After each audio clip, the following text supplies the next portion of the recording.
Ah, yo, what's up, YouTube? Want to make a quick little video talking about the comparisons between like Genshin and Wuthering Waves, and not just that in general, but I'm talking more sense in the combat. And I want to kind of like answer this like hypothetical question of, will Wuthering Waves combat get stale similar to how Genshin Impact has?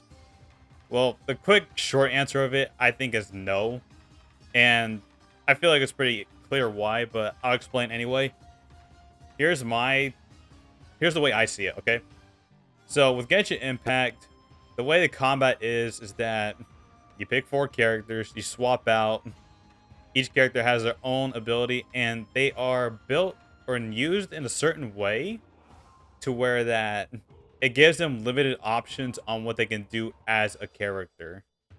So for instance, Diona, she's her basic attack is worthless, right? Her basic attack is worthless, but when you use her special move where she shoots the ice, uh, you get shield off of it, right? And well, it does some damage. But the thing is, you're not going to be playing Diona because, well, fuck, her basic sucks. You don't want to stand there shooting. So what are you going to do? You're going to switch to your other character who's like your main DPS, right? So basically in that situation, you will never become a Diona main because simply there's just like no situation that calls for her to be on the front lines. And that mainly has to do with the game's not just limiting the character's moveset, but also limiting it with an elemental system. Because everything in that game is centered around elemental reactions, right? Now with Wuthering Waves, the combat is much more, how would I say, much more fluid. It's much more dynamic. Because like right now I'm using, as you see this gameplay right here, I am using 3 different characters, and I was able to like fight the boss using all 3 of them just as fun. All 3 of them, I was using all my moves, all my combos. If I wanted to, I could pop out every fucking echo as well. It's great. And the thing is, I don't have to like use those other characters as well. I could just simply use one character if I wanted to. I mean, granted, it's also beneficial to like swap out, right? So swap out, get the outros and intro skills in, right? But other than that, you could still like, stick to like a single character most of the time. And I think that's like very beneficial. And granted, that's not just that. Let's also talk about the movement of the game. So with the movement, you're able to traverse much better within Wuthering Waves. So you use the grappling hook, get in the sky, do that whole double air dash combo, like right there, right? You're able to pop that off during a battle. And while in Genshin Impact, your options are very limited what you can do in the movement. All you can do is just literally just dash. I usually don't see a point in like jump attacking that much unless you're on like a hill, right? But even then, it's like, With Wuthering Waves, however, it's not just the jumping and grappling, right? But it's also the dodge mechanic. When you perfectly dodge something, you get I'm pretty sure you get something out of it, right? Besides what is it? The invincibility and the slow-mo. Is that there's so much more you get out of dodging in this game than you do in Genshin Impact. Genshin Impact, you're just literally just trying to get out of the way. This game, you're trying to like get a benefit out of it. I want to perfectly dodge the attack and get more out of it, right? And as well as like every character in here feels like they have some sort of like DPS tool that's worth giving a try. So that's where I'm at with this game. And so far as like, can I just say also like every character in this game feels fun in like own special way.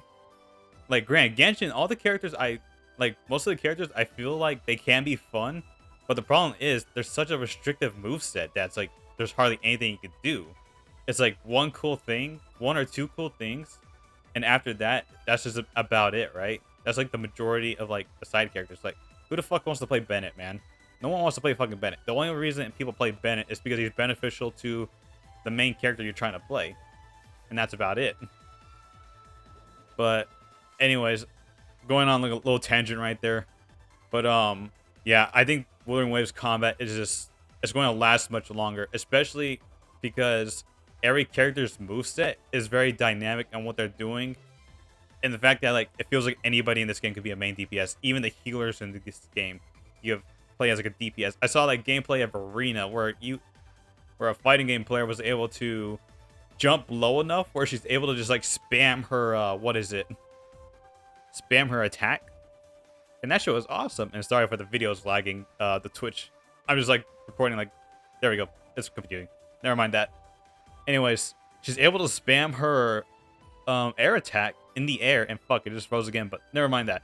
She's able to spam her air attack like much more, like just much more. So you gain much more DPS out of the character when you're doing the like perfectly timed jump, and you just mash the shit out of it.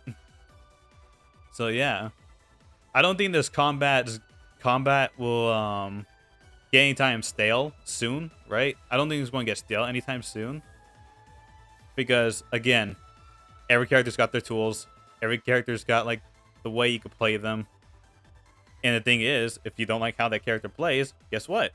You can switch to the other character, and if you feel like it's getting stale, you just switch to the next character. Then it's like a feeling of, okay, a newness. And not just that, you're also learning against these enemies. From Genshin's enemies, there's not much you could learn from the game aside from like when to dodge stuff. Like red circle means get out of the way, right? Get out of the big red circle. Get out of it, you fuckface. And granted, I'm pretty sure there's going to be stuff like that in this game too. I'm not that far. Like, I haven't gone through every boss fight, right? But there's clearly going to be parts where it's like, all right, you're going to get out of it in a certain way. Actually, well, think of it this way. You get the perfect parry timing, right? Or not the perfect parry, but the perfect dodge. Like, you got that aerial enemy from like the very start, right? And he flies at you. You perfectly dodge it and get some shit off of that if you want. But anyways, the enemies are much more dynamic here in this game. Like, there's a reason why you want to learn what they do. Like, enemies in this game, they actually try to fight back. That's one of the good things about this game. Is like the combat's not just good, but the enemies actually try to fight back.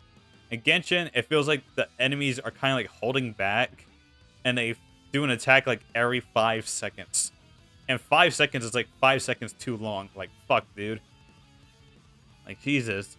And not to mention, like, one of the main enemies in that game are always fucking elemental shielded enemies. Granted, there's some of that in here, too. But it's just not as terrible. Like, there's not that many. Like, I think there's only, like, 2, 3... There's only, like, one set of echoes in this game. And that's about it that use it. But other than that, it's not like you're constantly getting thrown enemies with, like, oh, you have to have this type of element in order to get rid of the shield, right? It's not like that all the time. You pretty much do whatever the fuck you want, essentially. Anyways, I just want to make this quick little video talking about it.